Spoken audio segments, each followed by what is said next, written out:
Hi, namaste. Na per Prithviraj and you're watching TG Telugu Galam. Don't forget to subscribe. Congress నాయకుడు మోత్కుపల్లి నరసింహులు ఆ పార్టీపై సంచలన వ్యాఖ్యలు చేశారు. మాదిగలను తీవ్రంగా నిర్లక్ష్యం చేస్తోందని మండిపడ్డారు. మాదిగలం 80 లక్షల మంది ఉన్నాం, మాకు ఒక్క సీటు కూడా లేదా, ఒకే కుటుంబానికి 2-3 టికెట్ల, మాదిగలు ఓట్లేయకపోతే కాంగ్రెస్ భవిష్యత్ ఏంటి? నేను 10 మంది సీఎంలను చూశాను, ఈ రకంగా ఎవరూ చేయలేదు. సీఎం అపాయింట్మెంట్ కోసం రోజూ ట్రై చేస్తున్నా, ఇవ్వట్లేదు అని పేర్కొన్నారు. ఒక కుటుంబంలో 2-3 ఇవ్వాల్సిన అవసరం ఏమున్నది? ఒక్క సీటు మాకు లేదా? 80 లక్షల మంది ఉన్నాం మేము. మేము అడుగుతుంది ఒకటే. కుటుంబానికి 2-3 తీసుకుంటే ఒక్కటి మాకు ఇయ్యలేరా? ఒక్క సీటుకు కూడా మా మాదిగల అర్హులు కాదా? అదన్నా చెప్పండి.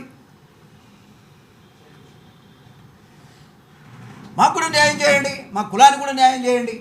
నిజంగా మాదిగలు ఓట్లేయకపోతే పార్టీ భవిష్యత్తు ఏమిటి? కాంగ్రెస్ పార్టీ భవిష్యత్తు ఏమిటని నేను అడుగుతున్నా. ఒక సీనియర్ నాయకుడిగా, ఆ పార్టీలో చేద్దామనేటువంటి ఆలోచన కలిగినటువంటి ఒక వ్యక్తిగా,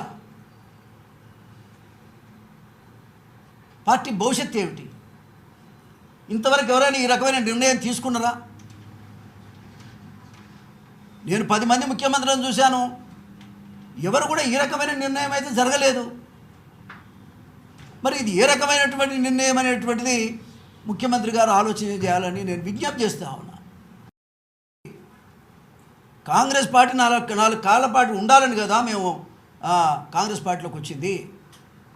కానీ ఇవాళ మా జాతి మొత్తాన్ని పక్కన పెట్టేసి రిజర్వేషన్లే లేవు అన్నట్టుగా రిజర్వేషన్లకు దూరంగా పెట్టి 3 స్థానాలు రిజర్వేషన్స్ ఉంటే, మరి ఎంపీ స్థానాలు ఉంటే 3 స్థానాల్లో మాదిగా కులానికి ఒక్కటి కూడా కేటాయించకపోవడం అనేటువంటిది ఇవాళ జాతి మొత్తం బాధపడుతున్న విషయంగా ఈ సందర్భంగానే ఇది అవమానకరమైనటువంటి విషయంగా కూడా ఈ సందర్భంగానే తెలియజేస్తా ఉన్నా.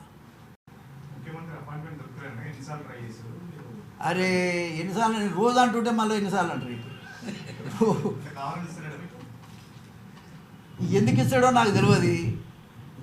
ఇక నువ్వు అడిగే క్వశ్చన్లో నేను ఏం చెప్పాలి? నేను రోజు అడుగుతున్నా.